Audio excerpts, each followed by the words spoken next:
अस्सलाम स्टूडेंट्स, उम्मीद करता हूँ आप लोग खैरियत से हैं।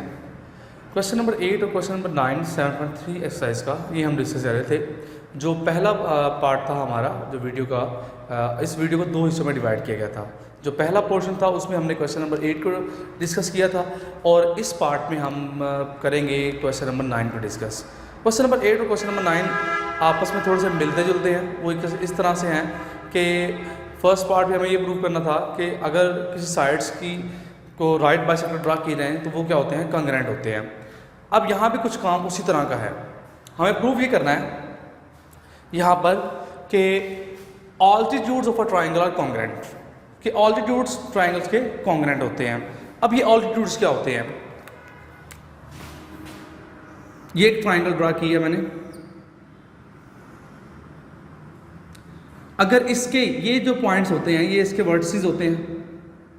अगर वर्टेक्स से मैं सीधा इसके ऊपर परपेंडिकुलर ड्रा करूं, सिर्फ यही कि इसके साथ 90 डिग्री का एंगल बनाए, तो इसे बोलते हैं ऑल्टीट्यूड्स।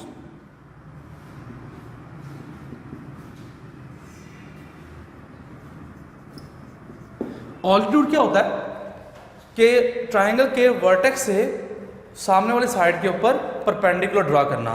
इसी तरह से इसके ऊपर परपेंडिकुलर ड्रा कैसे करेंगे? ये होगा,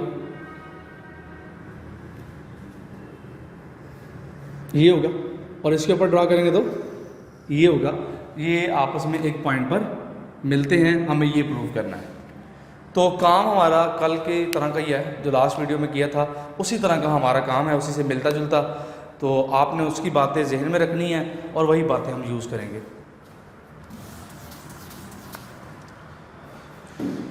एक ट्राइंगल ड्रा कर लेते हैं यहाँ पर, जिसको ABC का नाम दे देता हूँ मैं।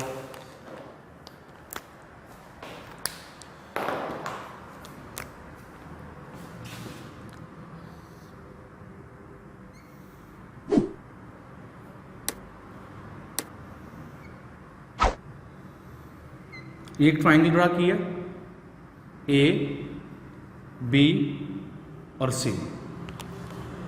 ये ऑल्टीट्यूड में ड्रा कर रहा हूं AB साइड पर, जो कि C पॉइंट से ड्रा किया है। एक मैं ऑल्टीट्यूड ड्रा कर रहा हूं A पॉइंट से, ये थी, और एक ऑल्टीट्यूड में ड्रा कर रहा हूं B पॉइंट से। तो B पॉइंट से ऑल्टीट्यूड जो है वो ये इसके ऊपर बनेगा। यहाँ इसको अभी ड्रॉ नहीं करते, इस पॉइंट को मैं O का नाम दे देता हूँ। अब जो AB साइड है इस पर ऑल्टीट्यूड जो है वो CO मतलब OC है। चाहे ये यहाँ से यहाँ तक ही है लेकिन ये ऑल्टीट्यूड पूरा है, तो OC जो है AB के ऊपर ऑल्टीट्यूड है। इसी तरह से जो OA है वो BC के ऊपर ऑल्टीट्यूड है। हम कंसीडर कर लेते हैं, let us consider a triangle having vertices A, B and C। ये A, B, C तीन वर्टिसेस हैं। इनके पोजीशन वेक्टर भी हम लिख लेते हैं, having पोजीशन वेक्टर्स। A के पोजीशन वेक्टर को हम स्मॉल a कह देते हैं, B के पोजीशन वेक्टर को हम स्मॉल b का नाम दे देते हैं, और C के पोजीशन वेक्टर को हम स्मॉल c का नाम देते हैं। तो हम ये कहते हैं कि कोई से दो ऑल्टीट्यूड जो है, एक AB का और BC का। अच्छा, ये आपने बात याद रखनी है कि ये मिड पॉइंट नहीं है। जहाँ पर ऑल्टीट्यूड मिल रहे हैं ना, ये मिड पॉइंट नहीं है। राइट बाइसेक्टर और ऑल्टीट्यूड्स डिफरेंट चीज़ें हैं। राइट बाइसेक्टर का मतलब ये होता है कि ये मिड पॉइंट के ऊपर 90 डिग्री के साथ एंगल बना रहे होते हैं, और ऑल्टीट्यूड सिर्फ ये होता है कि सिर्फ 90 डिग्री का एंगल बन रहा है और इसको बाइसेक्ट नहीं कर रहा। वो बाइसेक्ट मतलब 2 इक्वल पार्ट्स में इसको डिवाइड नहीं कर रहा। ये इसके पोजीशन वेक्टर आ गए। अब हम ये कहते हैं, अब थोड़ा सा इसका स्केच देख लेते हैं कि हमने करना क्या है इसमें। देखिए, हमें ये प्रूव करना है कि तीनों साइड्स AB, BC और AC, इन तीन साइड्स के जो ऑल्टीट्यूड्स हैं वो एक पॉइंट पर मिलते हैं, मतलब ओ पॉइंट पर मिलते हैं, हमें ये प्रूव करना है। हम क्या करेंगे, हम इस तरह से करते हैं कि दो साइड्स के हम कहते हैं कि ऑल्टीट्यूड्स इस पॉइंट पर मिल रहे हैं, ये हम खुद से कंसिडर कर लेते हैं। उसके बाद हम प्रूव ये कर देते हैं कि तीसरी साइड का ऑल्टीट्यूड्स भी इसी पॉइंट से पास करेगा, तो फिर हमारा रिजल्ट जो है वो प्रूव हो जाएगा। तो यही काम हमें करना है। तो हम ये यहाँ पर लिख लेते हैं जी,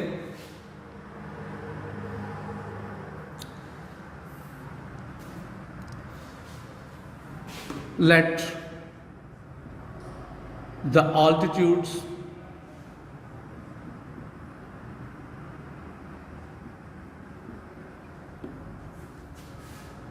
of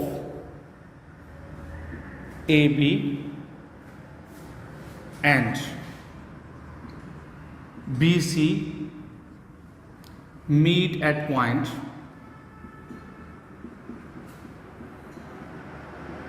O। ये O पॉइंट में मिलते हैं कोई से दो ऑल्टीट्यूड्स। यहाँ पर हम एक और भी यहाँ पर लिख सकते हैं बात इस तरह से, ऑफ साइड्स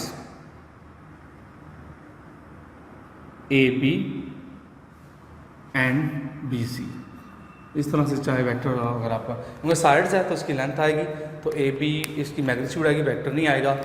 अगर ये O पॉइंट में मिलते हैं तो इसका मतलब क्या हुआ, इसका मतलब है OC जो है वो AB के परपेंडिकुलर है और OA जो है वो BC के ऊपर परपेंडिकुलर है। आल्सो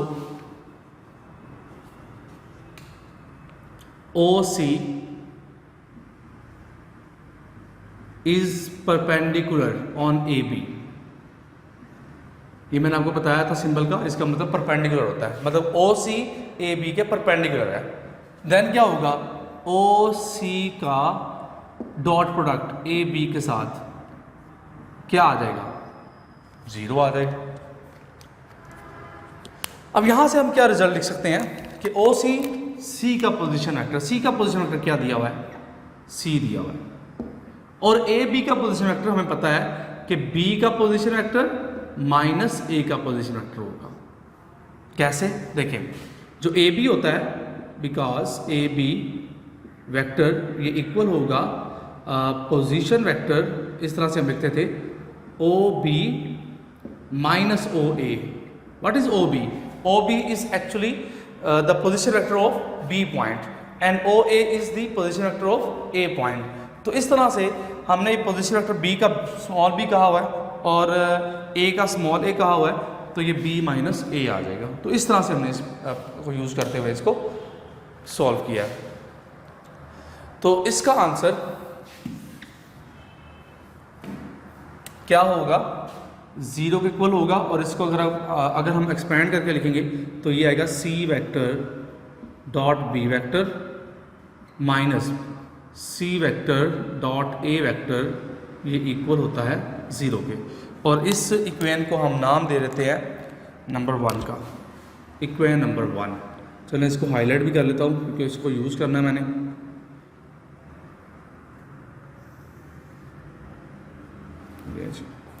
उसके बाद दूसरी बात क्या है कि ये BC का जो आल्टीट्यूड्स है वो OA है। ये पूरी लाइन को मैं OA कह रहा हूँ, ये पूरी लाइन को, तो हम कहेंगे OA ये परपेंडिकुलर है किस पर, BC के ऊपर। अगर ये BC के ऊपर परपेंडिकुलर है तो फिर यही बात हम यूज़ करेंगे कि OA का डॉट प्रोडक्ट जो है वो BC के साथ क्या आ जाएगा, 0 इक्वल। अब A का पोजीशन वेक्टर क्या है, स्मॉल a, और BC इसको क्या लिखेंगे, C position vector minus B position vector और इक्वल टू 0 होगा। अब इसका डॉट ले लेते हैं, तो ये आएगा A vector dot C vector minus A vector dot B vector, और ये किसके इक्वल है, 0 के इक्वल। तो एक रिजल्ट हमारे पास ये आ गया है। इसको भी हाईलाइट कर लेते हैं, इसको हम कह रहे थे नंबर 2 है, ये नंबर 2 रिजल्ट। अब हम इस तरह से करते हैं कि इस रिजल्ट नंबर 1 को और 2 को ऐड कर देते हैं, फिर देखते हैं हमें क्या रिजल्ट मिलता है। तो ऐड करने से यहां पर लिख लेते हैं एडिंग 1 and 2। तो देखिए सारा काम जो है वो लास्ट लेक्चर जैसे ही हो रहा है कि 2 को हमने कहा था कि 2 के राइट बाइसेक्टर एक पॉइंट पर मिलते हैं, उसके बाद उनकी डॉट प्रोडक्ट 0 की को रखी थी, वहाँ से 2 रिजल्ट्स बनाए थे, उसके बाद उन 2 रिजल्ट्स को हमने क्या किया था, ऐड किया था और थर्ड रिजल्ट बनाया था हमने। तो यहाँ भी हम यही कर रहे हैं, सिर्फ फ़र्क यहाँ पर ये आ रहा है कि यहाँ पे इन पॉइंट्स के पोजीशन वेक्टर वहाँ हमें मिल गए थे, इन पॉइंट्स के यहाँ पर नहीं मिल रहे। यहाँ पर कैसे मिलेंगे, ये तो इसके मिड पॉइंट्स ही नहीं है। तो इसका मतलब ये जो पोजीशन वेक्टर है जिसको मैंने रेड डॉट्स लगाए हैं, इनके पोजीशन वेक्टर नहीं मिल सकते क्योंकि ये ऑल्टीट्यूड्स है। ऑल्टीट्यूड्स का मतलब मिड पॉइंट नहीं होता, मतलब मिड पॉइंट में मिलना नहीं होता, उसको 90 डिग्री एंगल तो बना रहे होते हैं। चलिए ये ऐड कर लेते हैं। जब ऐड करेंगे तो ये क्या आएगा, ये आएगा C dot B minus C dot A और ये आएगा प्लस A डॉट C और माइनस A डॉट B और इक्वल टू 0। आगे बहुत आसान सा काम।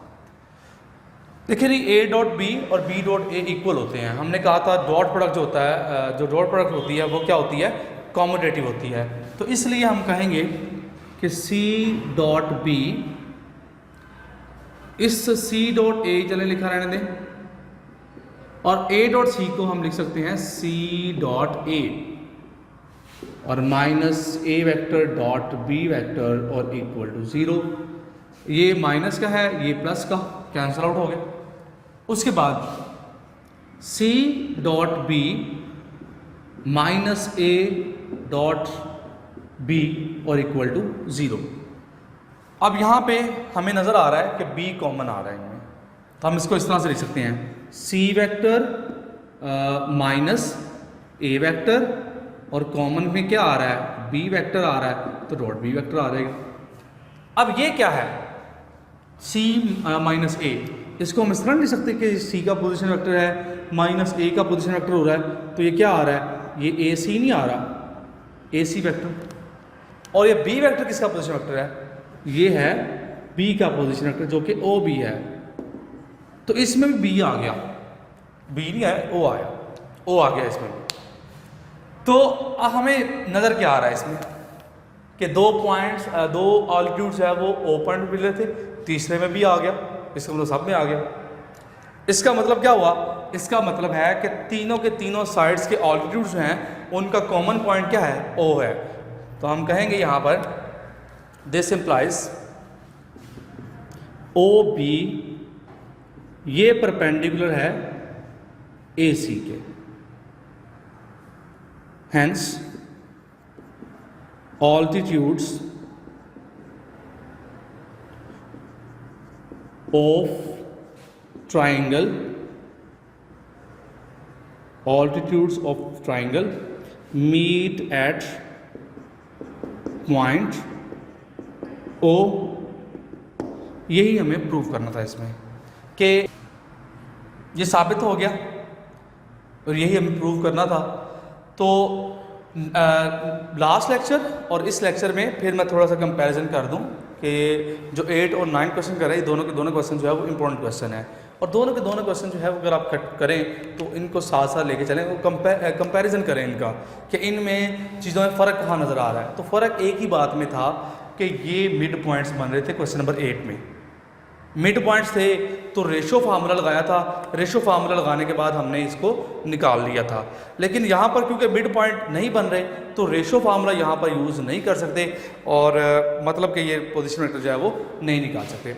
अच्छा, नेक्स्ट क्वेश्चन जो है नेक्स्ट लेक्चर में हम डिस्कस करेंगे क्वेश्चन नंबर 9 को, और 9 तो कर लिया, क्वेश्चन नंबर 10 को और 11 को। 2 पोर्शन हम इसके डिस्कस करेंगे क्योंकि ये क्वेश्चन लेंथी है, थोड़े से इनके ऊपर टाइम लगता है और है भी थोड़ा सा ज्योमेट्रिक फिगर्स हैं और इनको थोड़ा सा समझना भी पड़ता है। तो नेक्स्ट लेक्चर में हम इंशाल्लाह क्वेश्चन 10 और 11 और उसके बाद लास्ट क्वेश्चन हमारा रह जाएगा क्वेश्चन 12, उसको भी साथ में डिस्कस कर लेंगे। तो ये आपके 7 से लेकर 12 तक ये जो पोर्शन है ये कवर अप हो जाएगा और आपका एक लॉन्ग क्वेश्चन जो है वो हो जाएगा। उसके बाद जो 7.4 करेंगे, 7.4 और 7.5 वो बहुत ईजी हैं, उनमें इतना टाइम नहीं लगेगा क्योंकि अगर ये चीज़ें आपको आती हैं तो वो चीज़ें भी आपके लिए आसान होंगी। 7.4 और 7.5 में एक में आएगी क्रॉस प्रोडक्ट आएगी, जो कि आपने एफएससी पार्ट फिजिक्स में पढ़ी हुई है। उसमें आपने चैप्टर नंबर 2 में cross product and scalar product तो हम डिस्कस कर रहे हैं, लेकिन नेक्स्ट है cross product. Next cross product को डिस्कस करेंगे। उसके बाद आएगा स्केलर ट्रिपल प्रोडक्ट, लेकिन स्केलर ट्रिपल प्रोडक्ट जो है वो आपके लिए एक नई चीज़ है, तो वो भी बहुत आसान है। इन दोनों से आसान स्केलर ट्रिपल प्रोडक्ट है। तो नेक्स्ट लेक्चर में इंशाल्लाह हम वो डिस्कस करेंगे।